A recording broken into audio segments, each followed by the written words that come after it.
આપણે ચંદ્રશેખર અષ્ટક જોઈએ છીએ.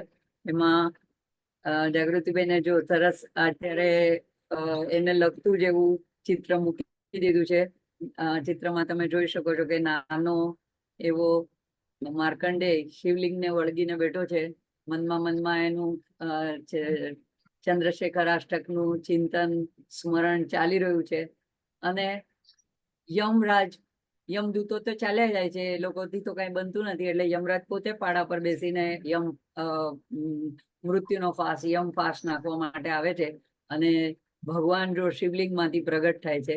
તો એ આપણે આજે એટલું સરસ સુંદર અને મને એક વધારાની વાત જાણવામાં આવી કે માર્કંડેય ઋષિની જન્મ જયંતિ હમણાં જ ગઈ મહિનાની શુક્લ પક્ષની ચતુર્થીએ માર્કંડેય જયંતિ હતી.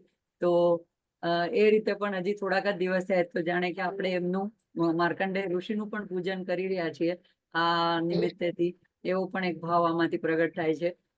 તો આ ગઈકાલે આપણે જોયું કે નાનો માર્કંડેય શિવજીની પ્રાર્થના કરે છે, પણ સાથે સાથે યમરાજને ચેતવણી પણ આપે છે કે ખબરદાર, તને ખબર નથી હું કોના આશ્રયમાં છું, માટે હે યમરાજ તમે મારું કઈ કરી નહીં શકો. તો મને એક નાનપણમાં સાંભળેલી એવી વાર્તા યાદ આવે છે. ગુજરાતીમાં તમે લોકોએ પણ કદાચ સાંભળ્યું હોય. સિંહનું પગલું વાર્તાનું નામ હતું. એમાં એક બકરીની વાત આવે છે કે જે ગામથી થોડેક બહાર લીલું ઘાસ ચરતા ચરતા આગળ જતા જતા એની લાલચમાં ઊંડે જંગલમાં નીકળી જાય છે. અને એટલામાં સાંજ ઢળી જાય છે અને અંધારાને લીધે પાછી ફરી નથી શકતી. તો એને થોડી બીક પણ લાગવા માંડે છે, પણ હિંમત રાખે છે અને ઉપાય વિચારે છે કે હવે હું શું કરું. તો જાણે કે પરમાત્માને પ્રાર્થના કરે છે.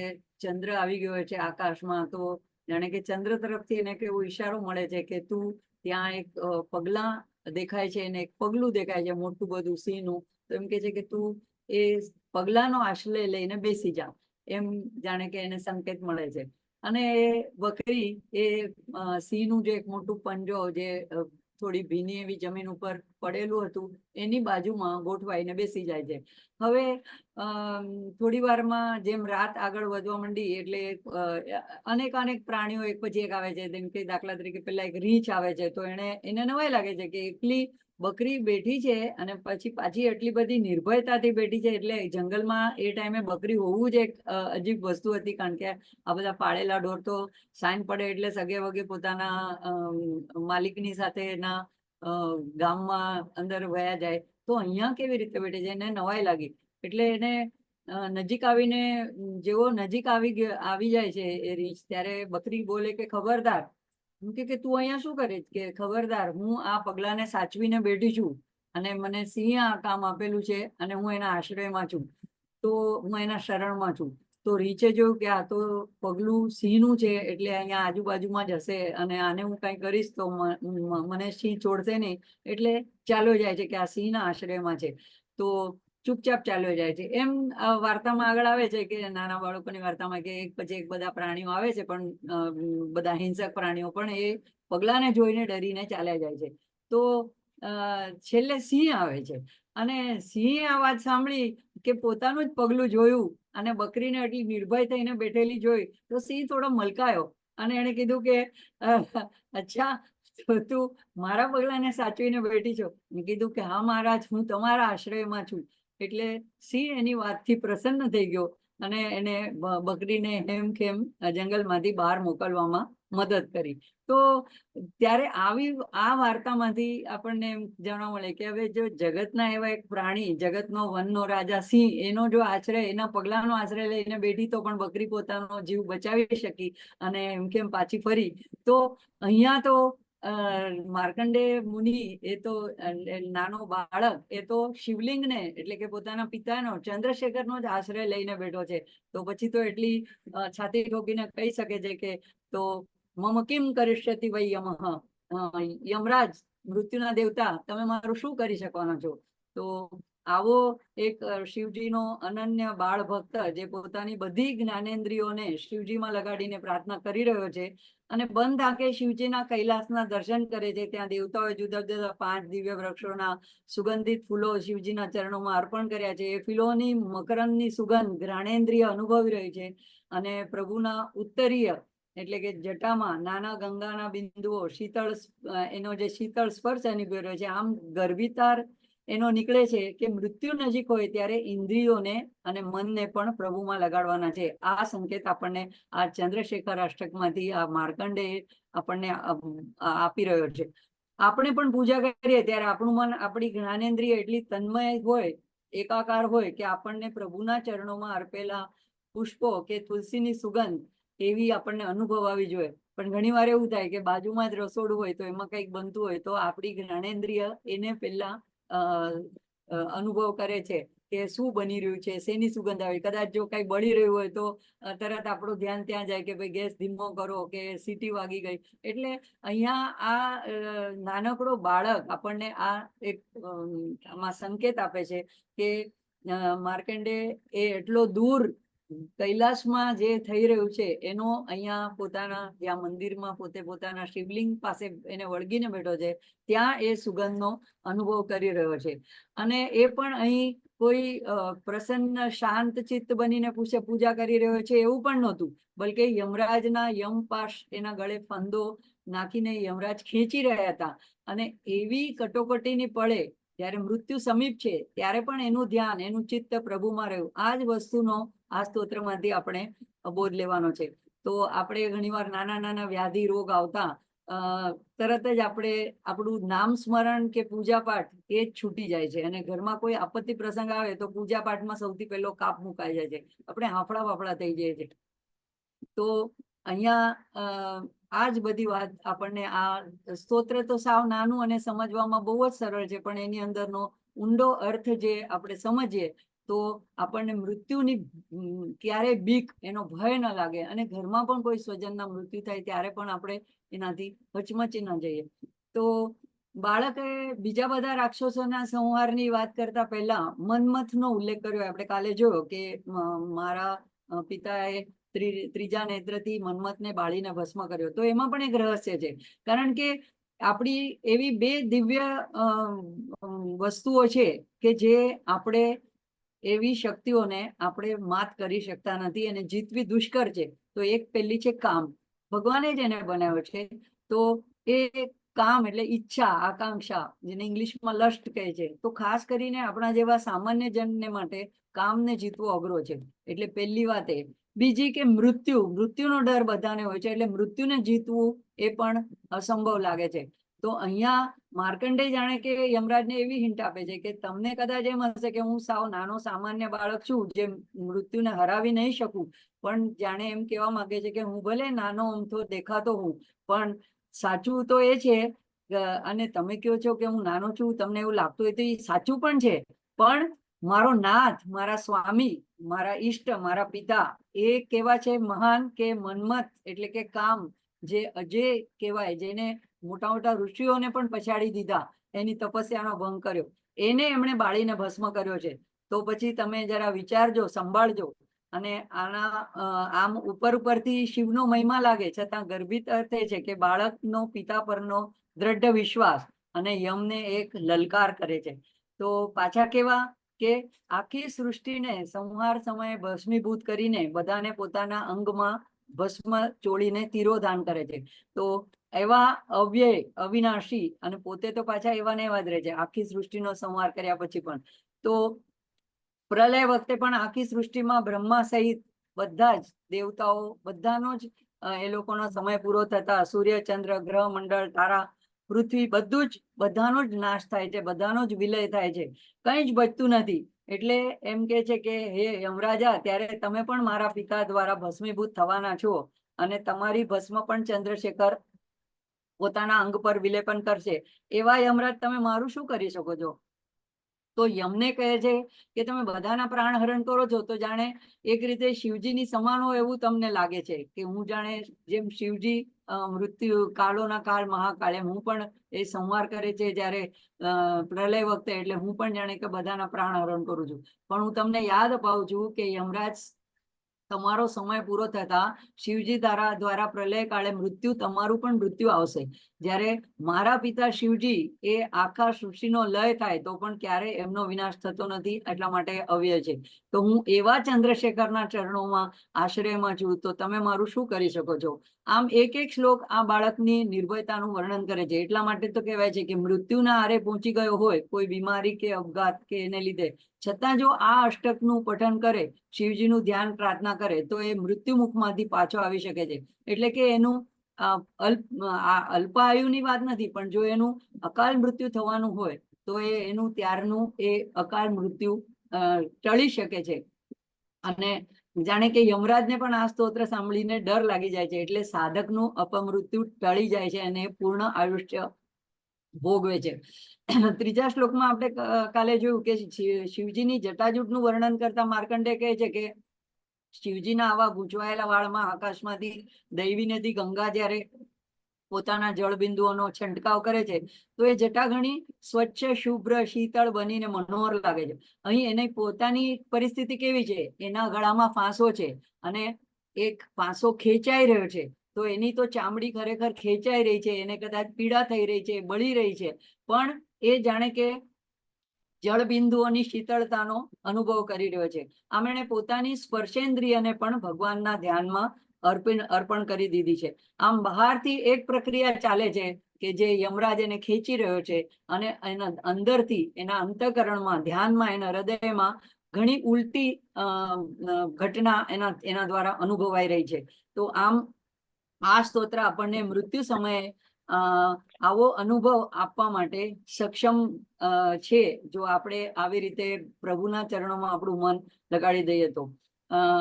આગળ હવે આગળનો જો આ શ્લોકને આપણે છેલ્લે લેશું, એનું એક રહસ્ય છે. આના પછીનો શ્લોક લેશું.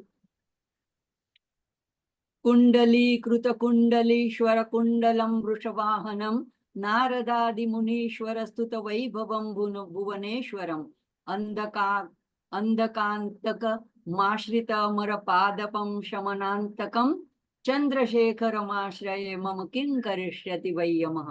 તો અહીંયા પહેલી લાઈનમાં હવે નાનકડો માર્કંડેય કહે છે કે કુંડલી કુંડલી કુંડલ, આમ 3 વખત એનું આવર્તન થાય છે. તો સામાન્ય એનો અર્થ એમ થાય છે કે કુંડલીકૃત, કુંડલી ગૂંચળું કરેલો, કુંડલીશ્વર એવા નાગોના કુંડલના ભગવાને કુંડળ ધારણ કર્યા છે. અને ભગવાનનું વાહન વૃષ વાહન, બળદ, વૃદ્ધ એવો બળદ એવું ભગવાનનું વૃષ વાહન વાળા ભગવાન. અને એવા ભગવાન હોવા છતાં બધા લોકો, નારદાદી, મુનીશ્વર, બધા મુનિઓ એનો ભગવાનના વૈભવની સ્તુતિ કરે છે. ભુવનેશ્વરમ, કારણ કે બધા ભુવનના 14 ભુવનના ઈશ્વર છે, એટલે ભુવનેશ્વરમની નારદાદી બધા મુનિઓ સ્તુતિ કરે છે. અને હજી પાછળ આગળ શું કહે છે? અંધકાનંતક, અંધકના અંતક એવા, અને મમ આશ્રિત મમ આશ્રિતા અમર પાદપમ શમનાંતકમ. તો એવાનું હું આશ્રય લઈ છું કે જે અમર એવું વૃક્ષ અથવા કલ્પવૃક્ષ છે, એના પાદમાં, એના ચરણમાં હું બેઠો છું. અને જે શમનાંતકમ, તો 2 રીતે અર્થ થાય કે અંતક એટલે યમને કહેવાય છે, તો કે યમને પણ એનું પણ શમન કરી શકે છે. અને બીજી રીતે કે પીડા, જેટલી આર્તતા હોય, દુઃખ હોય, કષ્ટ હોય, એનો પણ શમન કરનારા છે. તો ચંદ્રશેખરમાશ્રયે મમ કિં કરિષ્યતિ વૈ યમઃ. તો જો આપણે એનો આગળના 3 કડીનો ભાવ બરાબર મર્મ પકડી લઈએ ને, તો આપણે પણ છેલ્લી લાઈન જે છે ફોર્સફુલી બોલી શકીએ, ચંદ્રશેખરમાશ્રયે મમ કિં કરિષ્યતિ વૈ યમઃ. તો સૌથી વધારે લોકોને, અને ખાસ કરીને જેમ ઉંમર ઉત્તરાવસ્થા થતી જાય એમ મૃત્યુનો ડર લાગે છે. તો આ સ્તોત્ર ખાસ આપણને મૃત્યુના ડરમાંથી મુક્ત કરવા માટેનું છે. અને એનો એટલો બધો એનો પ્રભાવ છે. તો અહીંયા કે છે કે નાગ જે છે એ વિષનો પર્યાય છે. તો નાગ આપણી સામે આવે એટલે આપણને પહેલા એનું વિષ યાદ આવે, તો એની સાથે એ જોડાયેલું છે. તો એવો વિષને, એવા નાગને કુંડલા ગૂંચળા વળેલા એવા કુંડલમાં એમણે કાનમાં એમણે કુંડલ તરીકે ધારણ કર્યા છે, એનાથી એ વિભૂષિત થયેલા છે. તો એક રીતે જાણે કે એટલે જેને વિષને કંટ્રોલ કરીને રાખ્યો છે, એટલે કે એ વિષહરણ મંત્ર રૂપ છે. તો એમ કહેવાય છે કે આ સ્તોત્ર જે લોકો એટલું શ્રદ્ધા ભક્તિથી પઠન કરે છે, તો એ જાણે કે આ બધા શબ્દો, આ બધા મંત્ર રૂપ બધા અક્ષરો એ જાણે કે વિષહરણનું કામ કરે છે. તો એટલે વારે વારે એનો ઉલ્લેખ અહીંયા કરે છે, કુંડલી કુંડલીશ્વર કુંડલમ. તો એ અંદર આપણી અંદર એક વિષહરણ કરવા માટેની શક્તિ છે. આપણે કેટલી બધી જુદી જુદી વસ્તુઓ ખાઈએ છીએ, તો બધી જ કંઈ આપણા શરીરને ઉપયોગી હોય છે કે સારી હોય છે એવું નથી હોતું. તો એમાંની ઘણી ટોક્સિન પણ હોય છે. તો આપણે એટલા માટે અત્યારે બધું ફેશન ચાલ્યું, ડિટોક્સ કરનારા એવા બધા પીણા અને એવી બધી વસ્તુઓ નું પ્રાશન કરવામાં આવે છે. તો અહીંયા આ આપણી અંદર નેચરલ જે એક શક્તિ રહેલી છે વિષહરણ કરવા માટેની, તો એને માટે એ જાગૃત કરે છે. દાખલા તરીકે આવા શબ્દો, આવા મંત્રો આપણે વારે વારે બોલીએ કે આનું પઠન કરીએ તો અહીંયા એક આ રીતે એક અર્થ તો કુંડલનો નાગ રૂપે છે. બીજું કે કુંડલ રૂપે એમણે ધારણ કર્યા છે કુંડલમ. તો કુંડલમનું આપણે લલિતા સહસ્ત્રનામમાં પણ આવે છે, તાડંક યુગલી ભૂત તપન ઉડુપ મંડલા. તપન અને ઉડુપ એટલે કે સૂર્ય અને ચંદ્ર, એટલે કે જાણે કે સૂર્યમંડળ અને ચંદ્રમંડળને જાણે કે એમણે પોતાના કુંડલમાં ધારણ કરી દીધા છે. તો એ સૂર્યમંડળ અને ચંદ્રમંડળ એટલે શું? તો આપણા આયુષ્ય, આપણી જન્મની પત્રિકા બને છે, એને પણ શું કહેવાય છે? જન્મ કુંડળી. તો કુંડળી એ કુંડલી બને છે કેના ઉપરથી? શેના પરથી? તો સૂર્ય અને ચંદ્રની જે જ્યાં જે રીતે એની સિચ્યુએશન હોય છે આકાશમાં, એની પરિસ્થિતિ હોય છે એના ઉપરથી. તો એ બંનેને પણ પોતાના કંટ્રોલમાં રાખનારા, કારણ કે કાળના પણ કાળ છે. એટલે કે એમ કે છે કે જાણે સૂર્યમાળા કે ચંદ્રમાળા કે સૂર્યમંડળ ચંદ્રમંડળ પણ એમને તો કાનમાં ધરી કુંડલની જેમ પકડીને રાખી દીધા છે. એટલે કઈ એવું જરૂરી નથી કે એમ એ જ્યારે ધારે તો જે પ્રમાણે એમનો મસ્તક હલાવે તો એ કાળને પણ રોકાઈ જવું પડે. જો હા કે તો કાળ આગળ ચાલે, ના કે તો કાળ થોભાઈ જાય. એટલે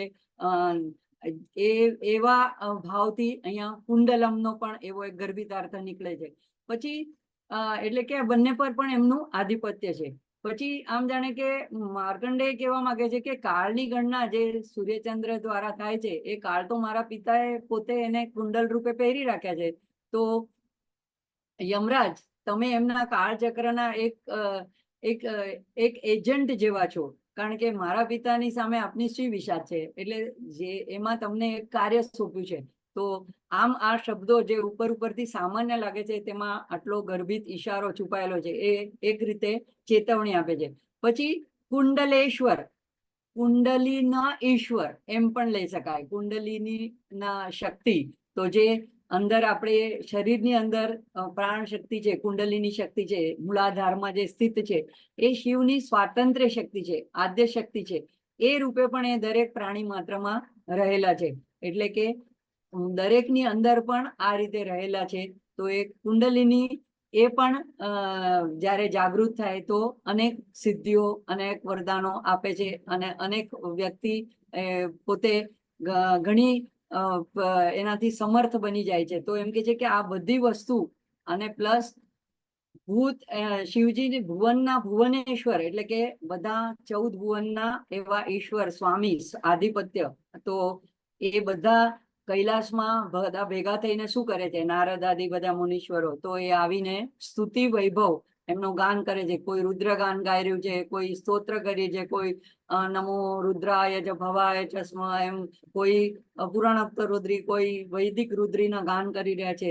તો આ બધા નાદ ત્યાં જે થઈ રહ્યા છે, એ જાણે કે અહીં હવે આપણે પહેલા જોયું કે સ્પર્શેન્દ્રિયની વાત આવી ગઈ, ઘ્રાણેન્દ્રિયની વાત આવી પુષ્પો દ્વારા, અને આંખોથી દ્રશ્ય જોઈ રહ્યું છે એટલે ચક્ષુન્દ્રિયની વાત આવી ગઈ. હવે અહીંયા જે વાત આવે છે એ આવે છે શ્રવણેન્દ્રિયની, એટલે કે એના અત્યારે એને આવા કટોકટીના સમયે મૃત્યુનો ઘોષ કે કોઈ ચીસ કે કોઈ આર્તનાદ કે એવી કોઈ વસ્તુ નથી સંભળાતી, પણ એનું ધ્યાન નારદ આદિ જે બધા સ્તોત્ર ગાઈ રહ્યા છે, ગાન કરી રહ્યા છે, વેદ મંત્રો બોલી રહ્યા છે, ભગવાનનો સ્તુતિ કરી રહ્યા છે, એના ગાનનું એ શ્રવણ કરી રહ્યો છે મેડિટેશનમાં, પોતાના ધ્યાનમાં. તો આમ એણે પોતાની બધી ઇન્દ્રિયોને અત્યારે પ્રભુમાં લગાડી દીધી છે. તો જીવનમાં આવું પરમોચ્ચ ધ્યેય પ્રાપ્ત કરવું હોય તો આ સ્તોત્ર આપણને બતાડે છે કે સંસારમાં કર્તવ્ય કરતા કરતા બધી ઇન્દ્રિયો આપણે પ્રભુના રસમાં ડુબાડી રાખવી જોઈએ. જેમ કે પેલું સુંદરકાંડની આગળમાં આવે છે તો ભજન, તો એમાં આવે છે કામ રસ છોડીને રામ રસ ચાખવાનો છે. તો સીતારામ સીતારામ સીતારામ કહીએ, જય વિધિ રાખે રામ થાઈ વિધિ રહીએ, કામ રસ છોડ પ્યારે રામ રસ પી લે. તો એ રીતે અહીંયા આ નાનો બાળક એ જ આપણને ઈશારો કરે છે, એ જ આપણને સંકેત આપે છે કે જે એ કયા રામ, રામરસ કેવો રામ, તો જે શિવજીએ અને હનુમાનજીને અત્યારે રામ નામ પ્રિય છે, એમણે એમના હૃદયમાં ધારણ કર્યું છે. તો આવો જ્યારે ગળામાં મૃત્યુપાશ પડ્યો હોય છે અને ઘોર બીજા નાદો સંભળાવવાને બદલે એને આવા નારદ આદિ મુનીશ્વરની સ્તુતિઓ, એટલે આ સ્તોત્રની મહત્તા જે છે કે મૃત્યુશૈયા પર પણ બધી જ્ઞાનેન્દ્રિયોને પ્રભુમાં અર્પવાનું એ શીખવે છે. હવે અંધકાસુરનો ઉલ્લેખ આવે છે. તો આ અંધકાસુર કોણ હતો? તો જ્યારે જુદી જુદી જગ્યાએ એની જુદી જુદી વાત આવે છે. તો એક પુરાણમાં આવે છે એવી વાત કે જ્યારે શિવજી અને પાર્વતીજી એ બંને કૈલાસમાંથી ઉતરીને અહીંયા કાશીમાં નિવાસ કરવા માટે આવે છે. તો ત્યાં જ્યારે બેઠા હોય છે ત્યારે એકવાર શિવજી પૂર્વની તરફ મુખ કરીને બેઠા હોય છે અને પાર્વતીજી એક સહજ ભાવથી આવીને પાછળથી એમની, આપણે ઘણીવાર નાનપણમાં આવી રીતે રમત કરતા હોઈએ છીએ, કોઈ ખબર પડે એમ જઈને હાથ મૂકી દે અને પછી ઓળખવાનું કે કોણે આંખ બંધ કરી છે, પછી બીજાને કહીએ કે ચૂપ, કઈ કહેતા નહીં કે શું બોલે છે. તો આમ હાથ પકડીને કોઈ ઓળખી જાય કે આણે મારે આંખો પકડી છે. તો એવી એક રમતમાં માતા શિવજીની બંને આંખોને બંધ કરી દે છે અને બને છે એવું કે શિવજીને નેત્રો ખુલેલા છે તો આ જગતનો વ્યવહાર ચાલી રહ્યો છે. તો બધે અંધકાર છવાઈ જાય છે અને હાહાકાર થઈ જાય છે એટલી વારમાં. તો હવે બધા આકુળ વ્યાકુળ થઈ જાય છે ત્યારે શિવજી પોતાનું ત્રીજું નેત્ર ખોલે છે. એટલે એવું નથી કે શિવજીનું ત્રીજું નેત્ર ખાલી પ્રલય વખતે કે કોઈને ભસ્મીભૂત કરવા માટે, પણ જગતના કલ્યાણ માટે પણ આવી વાત આવે છે પુરાણોમાં કે એમણે ત્રીજું નેત્ર ખોલ્યું અને ફરીથી બધે પ્રકાશ અજવાળું પથરાઈ ગયું. ત્યારે માતા પાર્વતી આશ્ચર્યચકિત થઈ જાય છે. પણ એ દરમિયાનમાં શું થાય છે કે એટલી બધી ગરમી થઈ જાય છે તો એમના પસીનાની ટીપા જે જમીન ઉપર પડે છે પાર્વતી માતાના, એમાંથી એક બાળક એકદમ રૌદ્ર રૂપનો એવો એક ઉત્પન્ન થાય છે. તો પાર્વતીમાં આશ્ચર્યચકિત થઈ જાય છે. એટલે શિવજી કહે છે કે એ તમારા પસીનામાંથી થયો એટલે આપણા બંનેનો જ પુત્ર ગણાય. તો એ અંધકાર વખતે જન્મ્યો એટલે એનું નામ અંધક રાખવામાં આવ્યું. હવે હિરણ્યકશ્યપુ અને હિરણ્યાક્ષની પણ વાત આવે છે પુરાણોમાં. તો હિરણ્યકશ્યપુને તો પ્રહલાદ નામનો પુત્ર થાય છે, પણ હિરણ્યાક્ષને પુત્ર હોતો નથી, જેનો ભગવાને વરાહ રૂપ લઈને જેનો સંહાર કર્યો હતો. એ હિરણ્યાક્ષે શિવજીની પ્રાર્થના કરી પોતાના સંતાન માટે. તો ત્યારે જ આ અંધકનો ત્યાં પ્રગટ થયો હતો. તો એણે એ પુત્રને હિરણ્યાક્ષને આપી દીધો, કારણ કે અસુર જેવો જ હતો એટલે એને અંધારમાં જન્મ થયો હતો એટલે એને ત્યાં આપી દીધો. હવે એ અંધક શિવજીનો એક રીતે શિવજીનો પુત્ર ગણાય. એટલે શિવજીની ઘણી શિવ ભક્ત હતો અને ખૂબ આરાધના કરતો હતો. તો બ્રહ્માજી પાસેથી એને ખૂબ તપસ્યા કઠિન કરીને વરદાન મેળવ્યું કે હું જેને ઈચ્છું એ સ્ત્રી મારી બની શકે. તો એવો એ કામી પુરુષ હતો. તો બ્રહ્માજીએ કીધું કે તારી માતાને છોડીને તું કોઈને પણ વશ કરી શકીશ. તો એને તો થયું કે હિરણ્યાક્ષે કોઈ દિવસ આ વાત તો બતાડી નહોતી, કારણ કે એને તો ભગવાનના વરદાનથી મળ્યો હતો એટલે એને એમ હતું કે મારી તો કોઈ માતા છે જ નહીં, એટલે એનો મતલબ હું અજય છું. એના સિવાય એણે કીધું કે જો તું માતા તરફ તું ગેરવ્યવહાર કરીશ, કુદ્રષ્ટિ નાખીશ, તો ત્યારે તારું મૃત્યુ થશે. એટલે એ પોતાની જાતને અમર સમજવા માંડ્યો અને એણે આતંક ફેલાવવાનો શરૂ કર્યો. એનામાં શક્તિ પણ ગજબ હતી. તો ઘણા બધા એણે દુર્વ્યવહાર કર્યા. એટલે આમ તો એનો પાપનો ઘડો ભરાઈ ગયો હતો, પણ છેલ્લે એને એમ થયું કે હવે મારે વિવાહ કરવા માટે એકદમ આખા વિશ્વમાં જે સૌથી સુંદર હોય એવી સ્ત્રી સાથે મારે વિવાહ કરવા છે. અને ત્યારે એને ખ્યાલ આવ્યો કે એવી તો કૈલાશ ઉપર પાર્વતી છે. એટલે ત્યારે એ વખતે શિવજી ત્યાં ઉપસ્થિત નહોતા. અંધકાસુર ત્યાં જાય છે અને પાર્વતીને સાથે લગ્નનો પ્રસ્તાવ મૂકે છે. હવે એ તો માનું હૃદય જાણી ગયા હોય છે, તો શું એને જવાબ? એને કે છે તું અહીંયાથી ચાલ્યો જા. માં ધારે તો એક સેકન્ડમાં એને એક હુંકારથી પણ ભસ્મીભૂત કરી શકતા હતા, પણ આ કાર્ય જેને માટે લખાયું હોય, નિર્માયું હોય, એટલે માં એમાં વચ્ચે આવવા નહોતા માંગતા. તો છતાં પણ એ જબરદસ્તીથી નંદીને એને બધા ગણોને હરાવીને અંદર સુધી પહોંચ્યો હતો. તો એને માને જબરદસ્તી કરીને ખેંચવાનો, દુર્વ્યવહાર કરવાનો પ્રયત્ન કર્યો, પોતાની સાથે લઈ જવાનો. ત્યારે શિવજી ત્યાં પ્રગટ થાય છે અને અત્યંત ક્રોધમાં આવીને કહે છે કે તું આ શું કરી રહ્યો છે? આ તારી માતા છે. હવે એને ભાન આવે છે, પણ ત્યારે મોડું થઈ ગયું હોય છે. એટલે શિવજી એનો વધ કરે. તો કે છે કે જો મારી માતાની સાથે જરાક ગેરવ્યવહાર કર્યો તો એટલા માટે અંધક આટલો શક્તિશાળી હતો, એનો પણ ભગવાને એનો અંત કરી નાખ્યો હતો. માટે તું જોયો, મારી માતાની સાથે આવું કર્યું ત્યારે પણ આવું પૂર્વમાં બની ગયું છે. પછી મામાં આશ્રિત, તો એમ કે છે કે હું એક જેને કલ્પવૃક્ષ કહેવાય, એની કલ્પવૃક્ષની નીચે જે બેસે એની બધી ઈચ્છાઓ પૂરી થાય, એને માગવું ન પડે. તો અહીંયા એમ કે છે કે એવા હું કલ્પવૃક્ષના ચરણોમાં એવો બેઠો છું. એટલે આ મને કોઈ વસ્તુનો મને ભય જ નથી. અને એ એવા છે મારા પિતાજી કે શમનાંતકમ, તો બધી આર્તનો, પીડાનો, બધાનો પણ અંત કરનારા છે. તો એવા શિવજીને આવું આ બાળકની નિર્ભયતાનું વર્ણન કરે છે. અને એટલા માટે જ કહેવાય છે કે મૃત્યુને આરે પહોંચી ગયા હોય તો કે કોઈ એવી બીમારી થઈ હોય તો ત્યાં અષ્ટકનું પઠન કરે, ધ્યાન કરે, પ્રાર્થના કરે, તો એ મૃત્યુના મુખમાંથી પણ પાછો આવી શકે છે. એટલે આવા ત્યારે આ રીતે કહીને પછી છેલ્લે કે છે કે ચંદ્રશેખરમાં આશ્રય મમ કિંગ કરિષ્યતિ વયમ. એટલે કે 3 લાઈનમાં પહેલા તો પોતે એનો પોતાનો ભાવ રજૂ કરે છે. એ જો ભાવ આપણા સમજમાં બરાબર આવી જાય, પકડમાં આવી જાય, તો આપણે પણ એના જેવો જ આવો ઘોષ એટલા જ દ્રઢતાથી કરી શકીએ કે ચંદ્રશેખરમાં આશ્રય મમ કિમ કરિષ્યતિ વયમઃ. તો એટલો સુંદર આ ભાવ છે આનો. અને આગળનો શ્લોક જોશું હવે.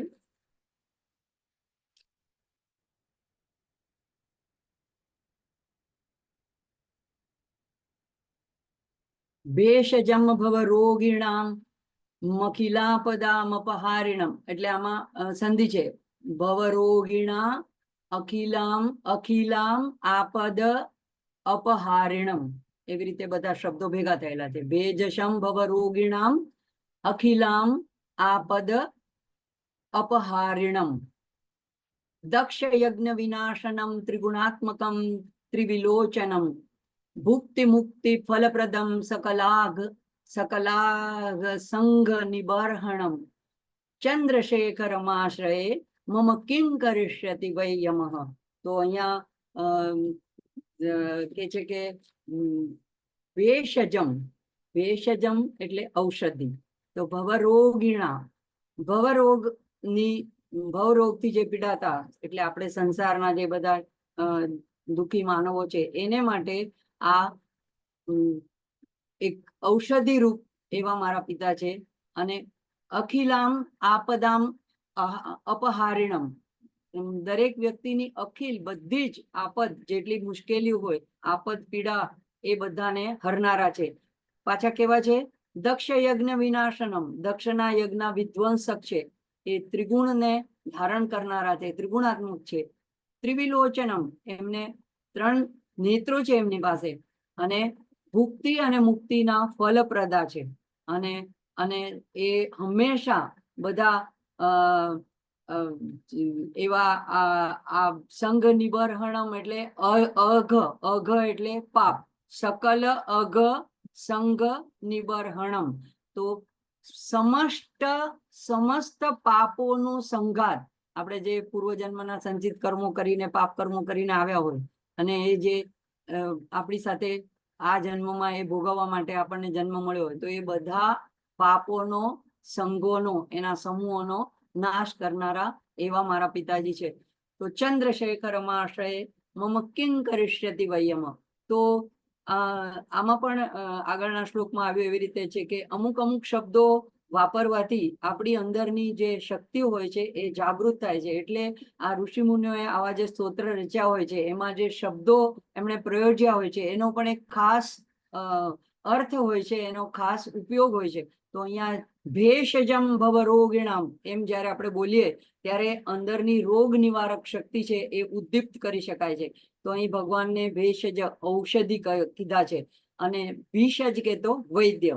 તો ભેષજમ ભવ રોગિણામ, તો આમ જે મરણાસન હોય અને તો પણ એને આ સ્તોત્ર બોલે તો એની અંદરથી રોગ નિવારક શક્તિ જે છે એ શિવની કૃપાથી જાગૃત કરાય છે અને એ વ્યક્તિ એ ભયમાંથી બહાર આવે છે. અખિલામ આપદમ હારિણમ. તો અહીં આ બહુ ભવરોગ એક જ એવો એક રોગ છે કે જગતની કોઈ શારીરિક બીજી બીમારી હોય આપણને, કાંઈ શરદી ઉધરસ, કાંઈ ફ્રેક્ચર થયું, કંઈ પણ હોય, તો એને માટે તો જગતનો ડોક્ટર પર્યાપ્ત છે અને એની દવા આપી શકે છે. પણ એ ડોક્ટર આપણને જન્મ મૃત્યુના ચક્કરમાંથી છોડાવી શકતા નથી, કોઈ પણ નથી છોડાવી શકતું. તો એવા જે ભવરોગના એની ઔષધિ છે કે જે કોઈની પાસે નથી, એ આપણા સંચિત કર્મોને લીધે હોય છે અને એને લીધે આપણે એ વારે વારે જન્મ લેવો પડે છે કર્મને ભોગવવા માટે.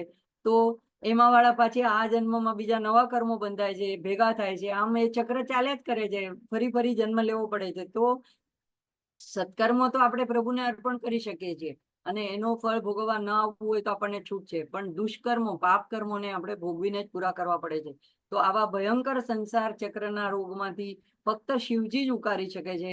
અને પછી એ કહે છે કે દક્ષ યજ્ઞના વિનાશનું મૂળ કારણ એ પ્રભુ પોતે એનું વિનાશનું કારણ બન્યા. શું કામ? કારણ કે નિરીશ્વર યજ્ઞ હતો, એમાં શિવજીનું સ્થાન નહોતું, એનો ભાગ નહોતો, એમાં એમને આમંત્રણ નહોતું. તો સતી જે પ્રકૃતિ રૂપ છે તેમને પરમ શિવને એને આને માટે ઉદ્દીપ્ત કર્યા, એને પ્રેરિત કર્યા. એને પોતાનો તો આત્મદાહ કર્યો, પણ એ વાતથી શંકર ક્રોધિત થયા. ને તો સામાન્ય રીતે આપણે એમ સમજીએ છીએ, પણ શંકર શિવજી જે એનું નામ છે એ શાંત સ્વરૂપ છે.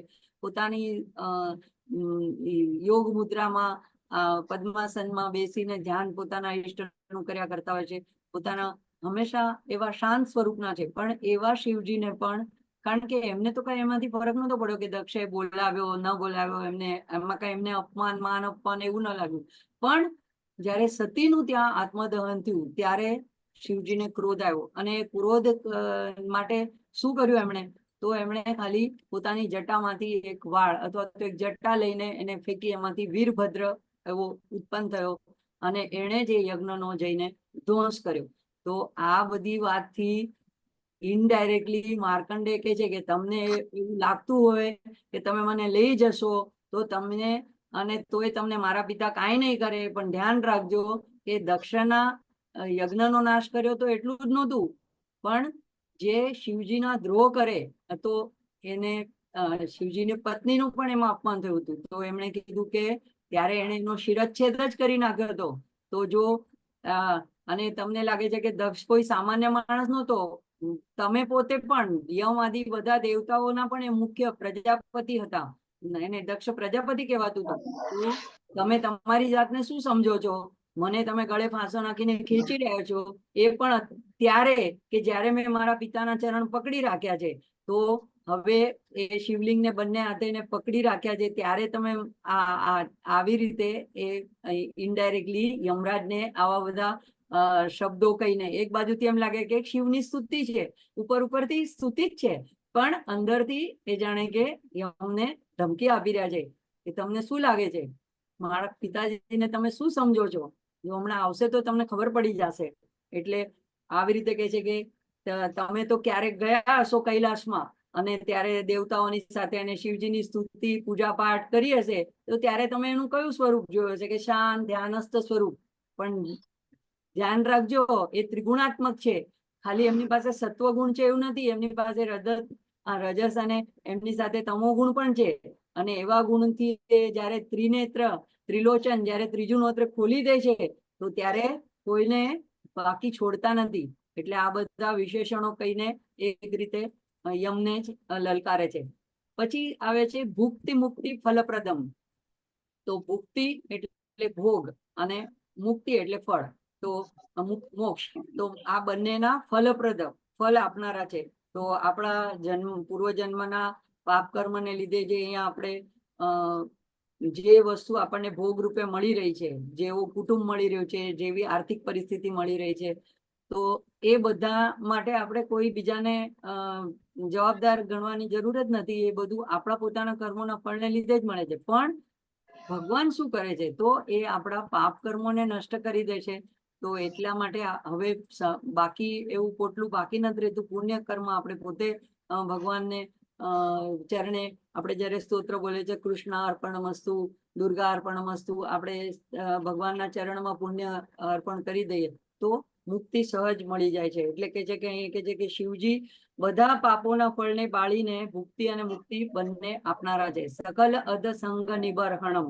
તો હવે અહીંયા એક ભાષ્યકાર સરસ અર્થ કાઢે છે કે બધી ઇન્દ્રિયોની વાત આવી. હવે એ કોની સાથે સંલગ્ન છે તો ભોગ આપણે કેવી રીતે ભોગવીએ છીએ તો વધારે કરીને રુચિ થાય છે, આપણને કોઈ વસ્તુ આનંદ પ્રાપ્ત થાય છે, આપણે કઈ ખાઈએ છીએ, કઈ સ્વાદ લઈએ છીએ. તો અહીંયા સ્વાદેન્દ્રિયને પણ યાદ નથી કરતા માર્કંડેય, પણ એમ કે છે કે એ સ્વાદેન્દ્રિય એટલે કે ભુક્તિ ભોગ આપનારા પ્રદા એના દાતાને યાદ કરે છે.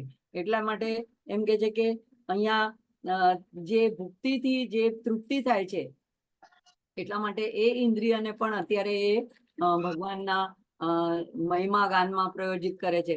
તો આમાં સ્તોત્રમાં દરેક શ્લોકમાં આપણી દરેક બધી જ્ઞાનેન્દ્રિયોને અંત સમય પરમેશ્વરમાં અર્પવાનું શીખવે છે. નહીં તો જેમાં જેમાં અંત સમય આપણી વાસના રહી જશે તો તેવો જન્મ ફરી લેવો પડશે. ગીતાના 8મા અધ્યાયના 6ઠા શ્લોકમાં પણ ભગવાન આ જ વાત કહે છે, યમ યમ વાપી સ્મરન ભાવમ ત્યજંત્યંતે કલેવરમ તમ તમય વૈતિ કૌંતેય સદા તદ ભાવ ભાવિત. તમારું મન જેમાં રહી ગયું હશે એ જ પ્રકારનો બીજો જન્મ લેવો પડશે. તો હજી એક શ્લોક જોઈ લઈએ આગળ.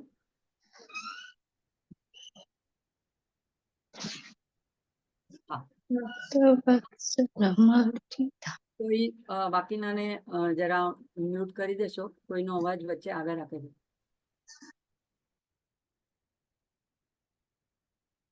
હા, તો હવે અહીંયા છે ભક્તવત્સલ મર્ચિતમ નિધિમક્ષયમ હરિદંબરમ સર્વભૂતપતિમ પરાત્પરમપ્રમેયમનુત્તમમ સોમવારિન ભોભૂતાશન સોમપાદ્યખિલાકૃતિમ ચંદ્રશેખર એવ તસ્ય દદાતિ મુક્તિમ અયત્નતઃ.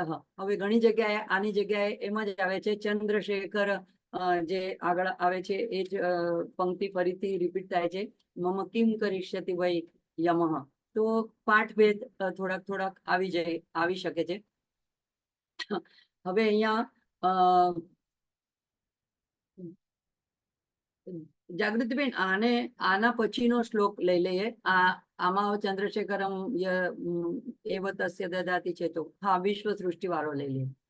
વિશ્વ સૃષ્ટિ વિધાયકમ પુનરેવ પાલન તત્પરમ સંહરમ તમપી પ્રપંચમમ અશેષ લોક નિવાસિનમ ક્રીડયંતમ હર્નિશમ ગણનાથ યુથ સમન્વિતમ ચંદ્રશેખરમાશ્રયે મમ કિમ કરિષ્યતિ વૈયમઃ.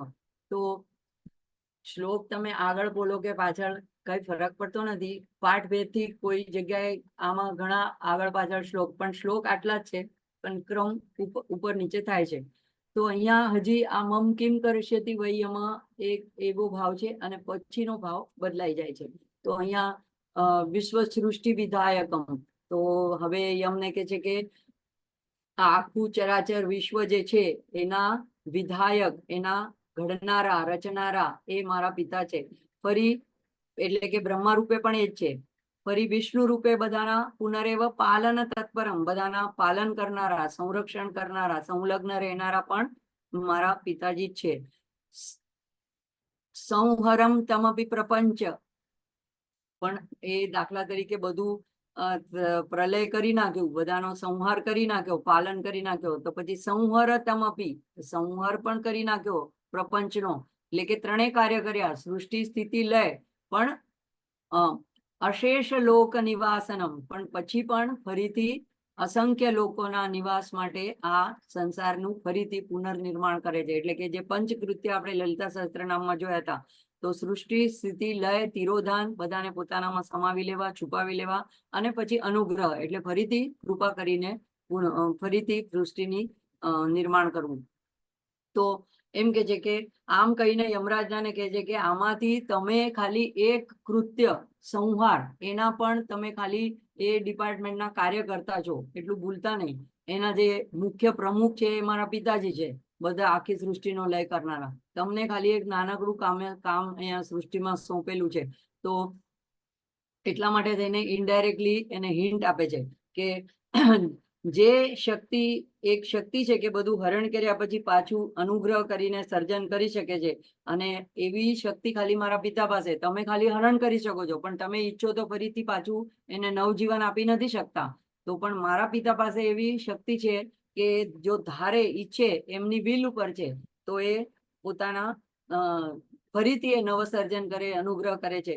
તો એવા મારા પિતા ચંદ્રશેખર શિવજીની તુલનામાં તમારી શક્તિ એઝ એ યમરાજ, એક જે મૃત્યુના દેવતા, એ તો નગણ્ય છે.